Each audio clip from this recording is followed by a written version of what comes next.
A continuación, en nuestra entrevista central, el doctor Francisco Morales Arabia entrevista al doctor Juan Jiménez Mayor acerca de la reforma judicial en el Perú. La reforma judicial es un tema recurrente en el ámbito de la administración de justicia en el Perú. Y cada 2 años, a puertas de una elección del presidente de la Corte Suprema, este tema vuelve al tapete. En esta oportunidad nos encontramos con el doctor Juan Jiménez Mayor, ex viceministro de Justicia y consultor en reformas judiciales. Bienvenido a nuestro programa, doctor Jiménez. Muchas gracias, doctor Morales. Doctor Jiménez, la reforma judicial. Siempre se habla de reforma judicial. ¿Qué aspectos usted considera que deben hacerse de inmediato? Esta década, la década con la que comenzó este milenio, tenía una especial preocupación por la reforma de la justicia. Durante el gobierno de Paniagua, el gobierno de Toledo, se crearon proyectos interesantes, se gestó el proyecto del Banco Mundial, se gestó el proyecto de Seriajus, se devolvieron las competencias constitucionales durante el gobierno de Paniagua a los órganos del sistema de justicia, pero lastimosamente no hemos tenido avances en relación a temas muy concretos. Y lo que se ha avanzado, lastimosamente, no está teniendo el resultado esperado, ¿no? Y quiero básicamente concretarme a 2 puntos que creo que competen a la gestión del actual presidente de la Corte Suprema.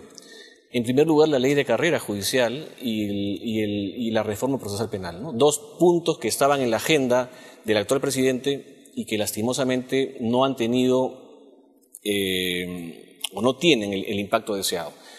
Respecto a lo segundo, me refiero a la reforma procesal penal, el próximo año se va a reducir la implantación del código solamente a 2 distritos judiciales. Ampliándose el calendario a más tiempo, digamos, alargándose el calendario de aplicación del código. Se han manifestado razones presupuestales para ello, pero lamentablemente hay que decirlo, no ha habido liderazgo desde el Poder Judicial para poder efectivamente afrontar este asunto y ojalá que podamos en el próximo año, que este es un año electoral, repito, retomarse el tema de la reforma procesal con fuerza, ¿no? Porque realmente la reforma procesal penal es una de las grandes reformas que el Perú necesita. Perú es uno de los últimos países de América Latina en entrar a este proceso y realmente es revolucionario, ¿no? Lo que va a cambiar la justicia en el ámbito penal es muy importante, la oralidad, la inmediación en el trabajo del juez, el hecho que las partes estén viendo directamente su proceso y que la comunidad pueda, con transparencia, ¿no es cierto?, ver lo que está ocurriendo en procesos emblemáticos inclusive, es muy importante. Justamente para que esta reforma procesal penal o cualquier reforma pueda desarrollarse, entendemos que un aspecto fundamental es la titularidad de la judicatura. Es decir, sería conveniente que los jueces sean titulares a un 100%. Pero tenemos entendido que este es un porcentaje aún que no se puede completar en el Perú. Sí, y ese es el otro tema que yo quisiera abordar como cuestiones, como los 2 grandes pilares que en los últimos 2 años no hemos podido desarrollar bien, que es el tema de la carrera judicial, ¿no? En el Perú desde el 2006 tenemos una nueva ley de carrera judicial que lastimosamente no ha sido adquirida por los jueces, ha sido una ley, digamos, rechazada por la judicatura, y esa es la razón por la cual los jueces no sienten la pertenencia a esta ley. Ha habido una sentencia del Tribunal Constitucional sobre la materia, en donde se ha establecido temas puntuales de inconstitucionalidad de la ley, pero lo que no significa de que la ley sea inválida por sí. La ley de carrera judicial es una ley esperada para fortalecer la independencia de los jueces. Y lastimosamente esto no se ha venido dando por una serie de factores, pero los resultados son los siguientes. Hoy día tenemos aproximadamente 2.400 jueces en todo el país, en toda la República, pero apenas tenemos 940 o 950 jueces titulares. Es decir, cerca del 41% de jueces en el Perú son titulares, teniendo entonces jueces provisionales y suplentes en la gran mayoría de... ¿Un 60%? Aproximadamente. La ley de carrera judicial establece que quienes no alcancen los puestos, los abogados que concursan y no alcancen los puestos de jueces titulares, entran a una relación que se llaman de jueces supernumerarios. Los jueces supernumerarios tienen la opción de postular a una plaza adicional en otro distrito judicial o ingresar a la lista de jueces supernumerarios para poder ocupar una plaza temporalmente. Es decir, lo que antiguamente se llamaba los jueces suplentes, ahora se llaman jueces supernumerarios, pero son jueces que tienen cierta valía, digamos, por su trayectoria, dispuestas por el Consejo Nacional de la Magistratura. Pero en América Latina, ¿la provisionalidad es una regla o es una excepción? No, que sean nombrados, porque es la única garantía de independencia. El juez que es titular tiene todas las garantías institucionales, la inamovilidad, ¿no es cierto?, el hecho de que no sea removido de su cargo ni trasladado sin su consentimiento. Lastimosamente... Entonces nosotros tenemos una justicia ordinaria precaria, porque el 60% es provisional, o mejor dicho, una justicia provisional. Y además blindada, entre comillas, con resoluciones administrativas de todas las cortes del país que han creado lo que ellos llaman los registros transitorios de jueces supernumerarios. Todo es transitorio y provisional. Pero en el Perú lo transitorio se convierte en permanente, ¿verdad? Entonces lo que ocurre es que tenemos hoy día jueces suplentes bautizados como jueces supernumerarios transitorios, que son los que están administrando justicia en gran porcentaje de casos, ¿no? Y esto genera todos los problemas que... ¿Pero ahí no tiene que intervenir también el Consejo Nacional de la Magistratura? Así es, el Consejo es el que tiene que elaborar las listas. El Consejo se ha demorado en esta tarea, pero yo creo que aquí hay una corresponsabilidad porque el Poder Judicial tiene que exigir esto de manera inmediata, porque es un problema, efectivamente. En el Perú, en los últimos 6 años, se han creado más de 800 unidades jurisdiccionales. O sea, hemos crecido en más de 60% en la oferta de servicios que presta el Poder Judicial, con lo cual además el presupuesto se ha duplicado de 550 millones a más de 1.200 millones de soles.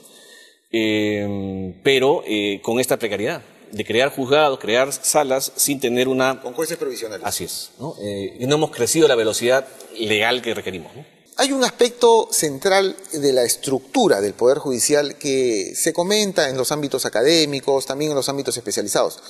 En el Perú, cada presidente de la Corte Suprema o cada presidente de la Corte Superior, según el año judicial que se inaugura, tiene la facultad de cambiar las composiciones de las salas. Es decir, puede ocurrir que un juez supremo en un año sea un juez penal y el siguiente año esté en una sala civil o constitucional y social. Y eso se replica en todas las cortes. Es decir, no hay una continuidad, una predictibilidad para que uno sepa, la sala civil de la Corte Suprema está compuesta por estos jueces supremos civiles y yo sé que estarán pues por largos años y sabré cómo es su jurisprudencia, cuál es su tendencia, en fin. Pero no, en el Perú parece que esto no es la regla, sino, mejor dicho, parece que nunca ha ocurrido o tal vez antes era así. Bueno, no, lastimosamente esta es una práctica que tiene muchos años en el Perú, ¿no?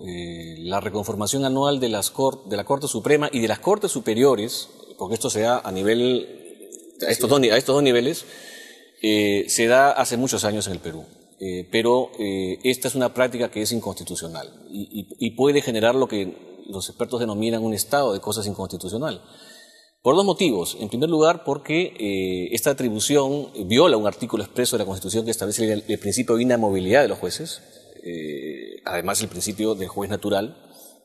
Y en segundo lugar, porque en el caso del Perú tenemos la Corte Suprema provisional más grande de América Latina, ¿no? El índice de provisionalidad de la Corte Suprema es altísimo. Apenas tenemos 12 jueces supremos, titulares, y el resto son provisionales, y tenemos 7 salas. O sea, pero eso es porque se ha ampliado. Eso es porque, el presidente... como decías tú hace un rato, lo transitorio se convirtió en permanente. Hace muchos años que tenemos salas transitorias en la Corte. El presidente del Tribunal Constitucional, el doctor Carlos Messía, ha señalado que esta práctica es bastante discutible, porque la Corte Suprema, de acuerdo a la Constitución, tiene jueces titulares. La ley orgánica habla de 18 jueces. Pero tenemos mucho más que eso, ¿no? Tenemos la Corte Suprema más grande de América Latina. Con provisionales. Y además conformada básicamente por jueces provisionales, ¿no? Entonces, esto es un tema medular. Yo creo que son los grandes temas que tenemos que afrontar. Pero yo quisiera que regresemos sobre este punto para que el público entienda que todos los años no se pueden estar cambiando las composiciones de las salas. Pero ¿y eso es lo que ocurre en el Perú? Eso es lo que ocurre por la aplicación de un inciso de la Ley Orgánica del Poder Judicial que establece la posibilidad que los presidentes de Corte, tanto de la Corte Suprema como de las Cortes Superiores, conformen las salas al inicio del año judicial. Pero esto se interpreta de una manera literal sin considerar que la Constitución establece el principio de la movilidad. Esto no implica que el presidente de la Corte Suprema o el presidente de las Cortes Superiores puedan reconformar el 100% de la sala, sino llenar los vacíos, o ahí donde renunció un juez superior pueda ser nombrado otro distinto. Entonces, ahora en este mes de octubre, noviembre, empezamos una etapa también preelectoral a nivel del Poder Judicial.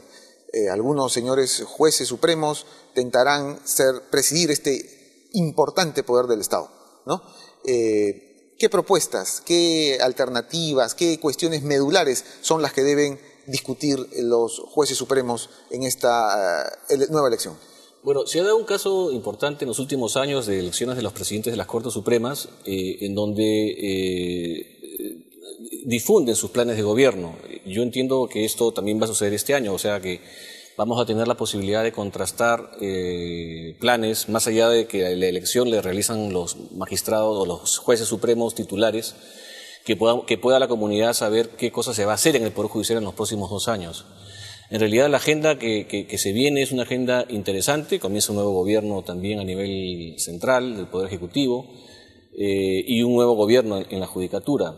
Y esto debe generarnos, ojalá, ciertas esperanzas de cambio, que es lo que quiere la gente, ¿no? Yo creo que hay algunos temas medulares que hay que afrontar en el Poder Judicial. Uno de ellos es ciertamente seguir impulsando fuertemente la reforma procesal penal, que es uno de los temas medulares, centrales. En segundo lugar, creo que hace falta una súper reestructuración de la Corte Suprema, ¿no? No solamente por lo que hablamos hace un rato del tema de los cambios permanentes, sino que en el Poder Judicial, a nivel de la Corte Suprema, se necesita ya la existencia de un gabinete técnico, como existe, por ejemplo, en el Tribunal Constitucional. No sé si los televidentes saben, en el Tribunal funciona un gabinete técnico de 40 o 45 expertos constitucionalistas divididos en determinados temas, que son los que preparan las ponencias para los señores magistrados. En el Poder Judicial, cada juez supremo tiene 2 o 3 asistentes y funcionan de manera celular, no de una manera articulada con una organización.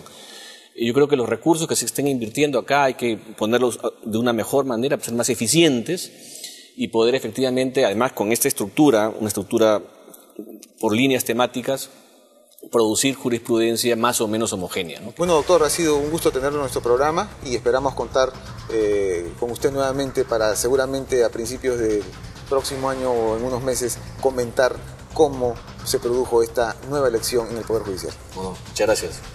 Bien, amigos, fue el doctor Juan Jiménez Mayor, ex viceministro de Justicia y consultor en reformas judiciales en América Latina. Esta semana nos han llegado las siguientes publicaciones.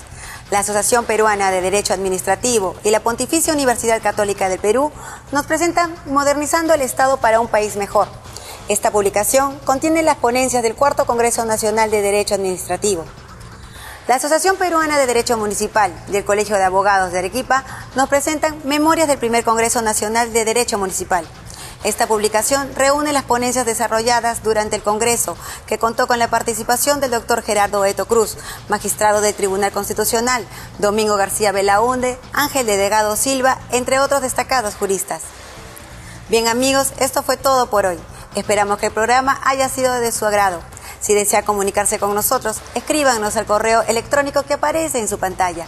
Nos vemos la próxima semana.